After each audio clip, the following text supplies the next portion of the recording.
Breaking news ఎమ్మెల్యేలు car దిగేస్తుండటంతో సారులో కంగారు మొదలైంది. ఫ్రస్ట్రేషన్ పీక్స్ కు చేరుతోంది. బీఆర్ఎస్ వర్కింగ్ ప్రెసిడెంట్ కేటీఆర్ కూడా ఆయన కుమారుడు మేనల్లుడు హరీష్ ను ఫామ్ హౌస్ కు పిలిచారు. పార్టీల జంపింగ్ పై చర్చలు జరిపారు. సీనియర్ పొలిటీషియన్ పోచారం శ్రీనివాసులు రెడ్డి కూడా కాంగ్రెస్ లో చేరడంపై నిలదీశారు. ఎందుకు ఆపలేకపోతున్నారంటూ కేటీఆర్ పై హరీష్ పై మండిపడ్డారు కేసీఆర్. రేపో మాపో ఉప్పల్ ఎమ్మెల్యే బండారు లక్ష్మారెడ్డి కూడా పార్టీ మారబోతున్నారు. ఆయనతో పాటు 20 మంది ఎమ్మెల్యేలు పార్టీ మారొచ్చన్న ప్రచారంతో కేసీఆర్ అండ్ కో తీవ్ర ఆందోళన చెందుతుంది. దీంతో పార్టీ మారుతున్న ఎమ్మెల్యేలతో కేసీఆర్ ఫోన్లో మాట్లాడే ప్రయత్నం చేశారు. ఎమ్మెల్యేలందరూ ఫామ్ హౌస్ కు రావాలంటూ ఆదేశాలు జారీ చేశారు. ముఖ్యమంత్రిగా ఉన్నప్పుడు కనీసం అపాయింట్మెంట్ కూడా ఇవ్వని కేసీఆర్ ఇప్పుడు ఫామ్ హౌస్ కు రమ్మనడంపై ఎమ్మెల్యేలు గుస్సా అవుతున్నారు. పార్టీ అధ్యక్షుడి తీరుపై మండిపడుతున్నారు. బీఆర్ఎస్ లో కొనసాగేదే లేదంటున్నా పలువురు తేల్చి చెప్పినట్లు తెలుస్తుంది.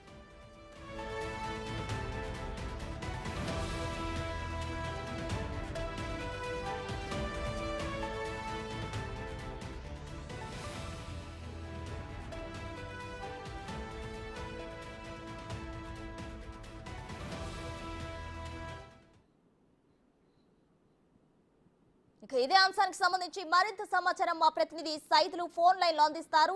సైదులు చెప్పండి, అయితే ఎమ్మెల్యేలు కారు దిగేస్తుండటంతో కేసీఆర్ లో అయితే కంగారు మొదలైనట్లు తెలుస్తుంది. దీనికి సంబంధించి కేటీఆర్ ను అలాగే హరీష్ రావును కూడా మందలించినట్లు తెలుస్తుంది. ఓవరాల్ డీటెయిల్స్ ఏంటి?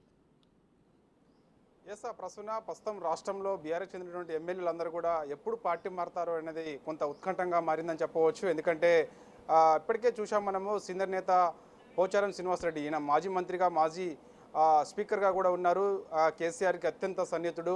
బాన్స్వాడ్ నుంచి గెలిచినటువంటి పోచారం శ్రీనివాసరెడ్డి బీఆర్ఎస్ పార్టీ చెందినటువంటి నాయకులే ఊహించలేదు తను పార్టీ మారతారని చెప్పేసి నిన్న రేవంత్ రెడ్డి సమక్షంలో కాంగ్రెస్ గుడికొచ్చారు. ఇక చూసుకున్నట్టయితే మిగతా ఎమ్మెల్యేలందరూ కూడా గ్రేటర్ హైదరాబాద్ చెందినటువంటి ఎమ్మెల్యేలందరూ కూడా పార్టీ మారేందుకు సిద్ధంగా ఉన్నారు. అందుకు ఇప్పటికే కాంగ్రెస్ సీనియర్ నాయకులతోటి మంతనాలు కూడా జరిపారు. నిన్న బండారు లక్ష్మారెడ్డి కాంగ్రెస్ పార్టీ సీనియర్ నాయకుడైనటువంటి జానారెడ్డి తోటి కూడా మంతనాలు జరిపారు. తను కూడా ఈ రేపో మాపో కాంగ్రెస్ గుడికి వచ్చేందుకు కూడా సిద్ధంగా ఉన్నారు. తనతో పాటు ఇంకా ఎవరు వస్తారనేది కూడా కొంత క్లారిటీ రావాల్సి ఉంది. ప్రస్తుతం అయితే మాత్రం కొందరి పేర్లు అయితే వినిపిస్తున్నాయి. అయితే దీని అంతటికి సంబంధించి కేసీఆర్ మొత్తం ఆరా తీస్తున్నారు. బీఆర్ఎస్ పార్టీ చెందినటువంటి ఎమ్మెల్యేలు ఎందుకు పార్టీ మారుతున్నారు, అవసరం ఏమొచ్చింది, రాబోయే రోజులు మనవే కదా, ఖచ్చితంగా 5 ఏళ్ల తర్వాత కాంగ్రెస్ ప్రభుత్వంపై వ్యతిరేకత వస్తుంది, ఖచ్చితంగా మనం గెలిచి తీరుతామని చెప్పేసి చెప్తున్నప్పటికీ కూడా ఇప్పటికే కొంతమంది పార్టీ అంటే ఆల్రెడీ వాళ్ళు పార్టీ మారేందుకు సిద్ధమయ్యారు. కాబట్టి ఇక వారిని ఆపే ప్రయత్నం ఎవరు చేసినా కూడా అది వాళ్ళు సస్యమేర అంటున్నారు. ఖచ్చితంగా పార్టీ మారేందుకు సిద్ధంగా ఉన్నారు. సో దీనికి సంబంధించి అసలు ఏం జరుగుతుందని చెప్పేసి నిన్న ఆ రాత్రి సమయంలో ఇటు హరీష్ రావు కేటీఆర్ ఇద్దరిని కూడా ఎర్రవెల్లి ఫామ్ హౌస్కి పిలిపించుకున్నట్టుగా కూడా మనకు సమాచారం ఉంటుంది కేసీఆర్. అయితే కేసీఆర్ ఇద్దరితో కూడా 1 గంట 2 గంటల పాటు సీరియస్గా మంతనాలు జరిగినట్టుగా తెలుస్తుంది. ఎందుకు పార్టీ మారుతున్నారు, వాళ్ళని ఆపే ప్రయత్నం ఎందుకు ఇటు కేటీఆర్ కానీ హరీష్ రావు కానీ ఎందుకు చేయట్లేదని చెప్పేసి కూడా కొంత సీరియస్ అయినట్టుగా కూడా మనకైతే సమాచారం వస్తుంది. సో ఇక మరి ఆపే ప్రయత్నం ఇటు కేటీఆర్ హరీష్ రావు చేస్తారా చేయరా, లేదంటే పూర్తిగా వాళ్ళిద్దరు కూడా విఫలమవుతారనేది కూడా మనకి తెలియాల్సి ఉంది. సో ఏదైనప్పటికీ కూడా ఖచ్చితంగా రానున్న రోజుల్లో ఖచ్చితంగా ఇప్పటికి జూలై నెలలో మొదటి వారం లేదా 2వ వారంలో అసెంబ్లీ సమావేశాలు కూడా జరగబోతున్నాయి. ఈ అసెంబ్లీ సమావేశాల కంటే ముందే దాదాపుగా బీఆర్ఎస్ పార్టీ చెందినటువంటి ఎమ్మెల్యేలందరూ కూడా ముఖ్యంగా గ్రేటర్ హైదరాబాద్ చెందినటువంటి ఎమ్మెల్యేలు ఖచ్చితంగా పార్టీ మారేందుకు సిద్ధంగా ఉన్నారు. ఎల్బీ నగర్ నుంచి సుధీర్ రెడ్డి, అదేవిధంగా ముషిరాబాద్ నుంచి ముఠా గోపాల్, అదేవిధంగా అంబర్పేట నుంచి కాలేరు వెంకటేష్, ఉప్పల్ నుంచి బండారు లక్ష్మారెడ్డి. సో వీళ్ళందరూ కూడా ఖచ్చితంగా పార్టీ మారేందుకు సిద్ధంగా ఉన్నారు. ఆల్రెడీ దాదాపుగా ముహూర్తం కూడా ఖరారు చేసుకున్నారు. ఎవరి సమక్షంలో చేరతారనేది కూడా కొంత క్లారిటీ రావాల్సింది. అంటే సీఎం రేవంత్ రెడ్డి సమక్షంలో జాయిన్ అవుతారా, లేదంటే కాంగ్రెస్ పార్టీ రాష్ట్ర వ్యవహారాల ఇన్ఛార్జి దీపదాస్ మున్సి సమక్షంలో జాయిన్ అవుతారా అనేది కూడా కొంత క్లారిటీ రావాల్సింది. అదేవిధంగా మెదక్ జిల్లా నుంచి 4 ఎమ్మెల్యేలు పార్టీ మారేందుకు సిద్ధంగా ఉన్నట్టు కూడా మనకు సమాచారం ఉంటుంది. ముఖ్యంగా చూసుకున్నట్టయితే అదేవిధంగా జహీరాబాద్ నుంచి మాణిక్యరావు, సంగారెడ్డి నుంచి చూసుకున్నట్టయితే చింత ప్రభాకర్, అదేవిధంగా ఇక్కడ మన పటాన్చెరు నుంచి చూసుకున్నట్టయితే గూడెం మైపాల్ రెడ్డి, నర్సాపూర్ నుంచి సునీత లక్ష్మారెడ్డి, దుబ్బాక నుంచి కొత్త ప్రభాకర్ రెడ్డి. సో వీళ్ళందరూ కూడా పార్టీ మారేందుకు సిద్ధంగా ఉన్నట్టు తెలుస్తుంది. గతంలో కూడా ఈ 5 ఎమ్మెల్యేలు కూడా సీఎంని కలిసిన తర్వాత అభివృద్ధి కోసమే కలిశాము అని చెప్పేసి కూడా పార్టీ మారేందుకు కాదు అని చెప్పేసి కూడా ఖండించారు. ఇప్పుడు చూసుకున్నట్టయితే మాత్రం రీసెంట్గా చూస్తే మెదక్ జిల్లాకు చెందినటువంటి మంత్రి ఎవరైతే ఉన్నారో దామోదర రాజనరసింహతోటి గూడెం మైపాల్ రెడ్డి చర్చలు జరిపినట్టు కూడా మనకు సమాచారం ఉంటుంది. ఇక వారందరూ కూడా పార్టీ మారేందుకు సిద్ధంగా ఉన్నట్టుగా కూడా తెలుస్తుంది. సో వారు కూడా అంటే మొత్తం చూసుకున్నట్టయితే 10 నుంచి 12 మంది ఎమ్మెల్యేలు, అంటే ఓవరాల్గా చూసుకున్నట్టయితే 20 మంది ఎమ్మెల్యేలు బీఆర్ చెందినటువంటి ఎమ్మెల్యేలు కాంగ్రెస్ గుడికి వస్తారు. కానీ వీళ్ళు ఈ నెలలోనే ఖచ్చితంగా 10 నుంచి 12 మంది ఎమ్మెల్యేలు కాంగ్రెస్ పార్టీలో చేరుతారని చెప్పేసి కూడా ఒక స్పష్టత కూడా వచ్చే అవకాశం కనిపిస్తుంది. ఎందుకంటే నిన్న చూసాం మనము ఆ ఖైరతాబాద్ నుంచి గెలిచినటువంటి అంటే గతంలో బీఆర్ఎస్ పార్టీ చెందినటువంటి ఎమ్మెల్యేగా ఉన్నటువంటి దానం నాగేందర్ తనే మొదటిగా కాంగ్రెస్ పార్టీకి వచ్చారు. తను కూడా కొన్ని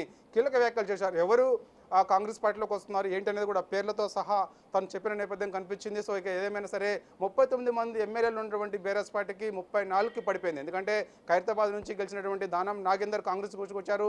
అదేవిధంగా ఉమ్మడి ఖమ్మం జిల్లాలో ఒకే ఒక ఎమ్మెల్యే గెలిచారు. భద్రాచలం నుంచి తెల్లం వెంకట్రావు కూడా కాంగ్రెస్ వచ్చారు. అదేవిధంగా స్టేషన్ గన్పూర్ నుంచి గెలిచినటువంటి కడియం సిఆర్ ఇతను కూడా చాలా సీనియర్ నాయకుడు, ఇతను కూడా కాంగ్రెస్ వచ్చారు. అదేవిధంగా కంటోన్మెంట్ నుంచి గతంలో బీఆర్ఎస్ పార్టీ గెలిచినప్పటికీ రోడ్డు ప్రమాదంలో లాస్య నందిత ఎమ్మెల్యే చనిపోయింది. అక్కడ ఉప ఎన్నిక వచ్చింది. ఉప ఎన్నిక స్థానాన్ని కూడా బీఆర్ఎస్ పార్టీ కోల్పోయింది. అక్కడ శ్రీ గణేష్ కాంగ్రెస్ పార్టీ నుంచి అభ్యర్థి గెలవడం జరిగింది. సో ఇక చూసుకున్నట్లయితే 39 మంది ఎమ్మెల్యేలు ఉన్నటువంటి బీఆర్ఎస్ పార్టీ 34కు పడిపోయింది. ఇక 20 మంది ఎమ్మెల్యేలు వస్తే మాత్రం ఖచ్చితంగా ఇటు బీఆర్ఎస్ ఎల్పీని ఖచ్చితంగా కాంగ్రెస్ పార్టీలో విలీనం చేసే అవకాశాలు స్పష్టంగా కనిపిస్తున్నాయి. సో ఏదైనప్పటికీ కూడా ఖచ్చితంగా ఇక మిగతా వాళ్ళు ఉంటారా ఉండరా అనేది తెలియదు. కానీ మొత్తానికైతే మాత్రం ఇక వాళ్ళ కుటుంబం నుంచి కేసీఆర్ కుటుంబం నుంచి ముగ్గురే బీఆర్ఎస్ పార్టీలో మిగులుతారని చెప్పేసి కూడా జోరుగా అయితే చర్చ జరుగుతుంది. కొంతమంది నాయకులు కూడా ఇదే చెప్తున్న పరిస్థితి అయితే కనిపిస్తుంది. సో ఇక హరీష్ రావు, కేసీఆర్ తప్ప మిగిలిన ఏ ఎమ్మెల్యేలు కూడా బీఆర్ఎస్ పార్టీ నుంచి గెలిచినటువంటి ఎమ్మెల్యేలు ఎవరు కూడా అందులో ఉండరు అని చెప్పేసి కూడా చెప్తున్న నేపథ్యం కనిపిస్తుంది. ఎందుకంటే గతంలో పార్టీ వైఖరి కానీ గతంలో ఈ ఎమ్మెల్యేలుగా ఉన్నప్పుడు కేసీఆర్ అపాయింట్మెంట్ ఇవ్వలేదని చెప్పేసి కొందరు, అదేవిధంగా మంత్రులు ముఖ్యంగా కొంతమంది మంత్రులు కూడా ఆయా నియోజకవర్గం చెందినటువంటి ఆ ఎమ్మెల్యేలతోటి సత్సంబంధాలు కొనసాగించలేదని, అభివృద్ధి విషయంలో కుంటుపడిందని చెప్పేసి కూడా అనేక ఆరోపణలు చేస్తున్నారు ఈ బీఆర్ఎస్ పార్టీ చెందినటువంటి ఎమ్మెల్యేలు. అందుకు ఖచ్చితంగా మేము కూడా పార్టీ మారుతున్నామని చెప్పేశారు. ఎందుకంటే శాసనసభ ఎన్నికల ఓటమి తర్వాత వరుస సమీక్ష సమావేశాలు బీఆర్ఎస్ పార్టీ నిర్వహించింది. ఆ సమీక్ష సమావేశంలో పోచారం శ్రీనివాసరెడ్డి చాలా కీలకమైన వ్యాఖ్యలు కూడా చేయడం జరిగింది. అంటే ఖచ్చితంగా పార్టీ ప్రక్షాళన, బీఆర్ఎస్ పార్టీ ప్రక్షాళన ఖచ్చితంగా జరిగి తీరాల్సిందే, లేదంటే మనుగడ చాలా కష్టం అని చెప్పేసి కూడా తను చెప్పారు. కానీ ఎక్కడ కూడా పార్టీ ప్రక్షాళన చేసిన ఆ దాఖలాలు కూడా ఎక్కడ కనపడలేదు. అందుకే చూసాం మనము పార్లమెంట్ ఎన్నికల్లో కూడా బీఆర్ఎస్ పార్టీ 0కే పరిమితమైంది. సో ఇక ఇందుకు చూసుకున్నట్టయితే రాబోయే రోజులు రాజకీయ భౌత్యం అంటే వీళ్ళందరూ గెలిచిన ఎమ్మెల్యేలందరూ కూడా ఖచ్చితంగా రానున్న రోజుల్లో తమ యొక్క రాజకీయ భవిష్యత్తు ఏమవుతుందో ఏంటో తెలియదు. కాబట్టి ఖచ్చితంగా ఇప్పుడు ప్రస్తుతం కాంగ్రెస్ పార్టీ రాష్ట్రంలో అధికారంలో ఉన్నది కాబట్టి అభివృద్ధి జరగాలన్నా, సంక్షేమం జరగాలన్నా ఇవన్నీ చూసుకున్నట్టయితే ఖచ్చితంగా కాంగ్రెసే కరెక్ట్ అని చెప్పేసి అందుకు బీఆర్ఎస్ చెందినటువంటి ఎమ్మెల్యేలు అందరూ కూడా ఎప్పటికప్పుడు ఆయా జిల్లాలకు చెందినటువంటి మంత్రులతోటి మంతనాలు జరుపుతున్నారు.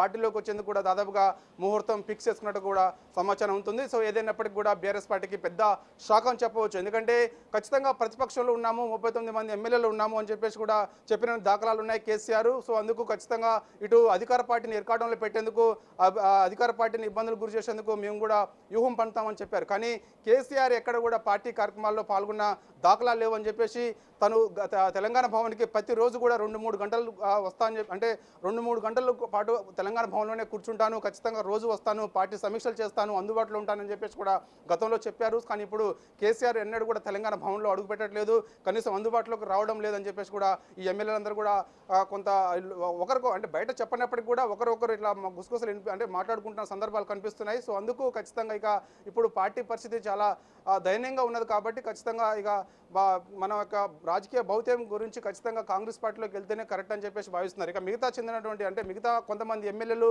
అటు బీజేపీకి వెళ్ళేందుకు కూడా ఇటు ప్రణాళికలు రచిస్తున్నట్టుగా కూడా మనకు తెలుస్తుంది. చూడాలి మరి ఎవరెవరు బీజేపీలోకి వెళ్తారు ఏంటనేది కూడా కొంత క్లారిటీ రావాల్సి ఉంది. సరే, మెజార్టీ ఎమ్మెల్యేలు మాత్రం ఖచ్చితంగా కాంగ్రెస్ గూటికి వచ్చే అవకాశం కనిపిస్తుంది. ఖచ్చితంగా 24 మంది ఎమ్మెల్యేలు అటు కాంగ్రెస్ పార్టీలోకి వస్తే మాత్రం ఖచ్చితంగా 1/3 ఎమ్మెల్యేలు కాక వస్తే మాత్రం ఉన్నటువంటి 34 అంటే ప్రస్తుతం 34 మంది బీఆర్ఎస్ పార్టీ చెందినటువంటి ఎమ్మెల్యేలు ఉన్నారు. కాబట్టి వారిలో ఇక 1/3 వస్తే మాత్రం ఇక ఖచ్చితంగా కాంగ్రెస్ పార్టీలో విలీనమైనట్టే బీఆర్ఎస్ ఎల్పీ అని చెప్పేసి కూడా మనకి వార్తలు వస్తున్నాయి. సో ఏదైనప్పటికీ కూడా ఇటు కేసీఆర్ కానీ బీఆర్ఎస్ పార్టీ కానీ పెద్ద దెబ్బే అని చెప్పవచ్చు. ఎందుకంటే 10 ఏళ్ల పాటు అధికారంలో ఉన్నప్పుడు ఎన్నడూ కూడా ఇటు ఎమ్మెల్యేలకి ఎక్కడ కూడా అపాయింట్మెంట్ ఇవ్వలేదు, కనీసం ప్రగతి భవన్ మెట్లు కూడా మమ్మల్ని తొక్కనీలేదని చెప్పేసి కూడా ఆరోపణలు వస్తున్నాయి. గతంలో కూడా ఇటు తెలంగాణ భవన్కి వచ్చినా కూడా సమస్యలు చెప్పుకుందామంటే ఎవరికి చెప్పుకోవాలనేది కూడా తెలియటువంటి పరిస్థితి ఉన్నది.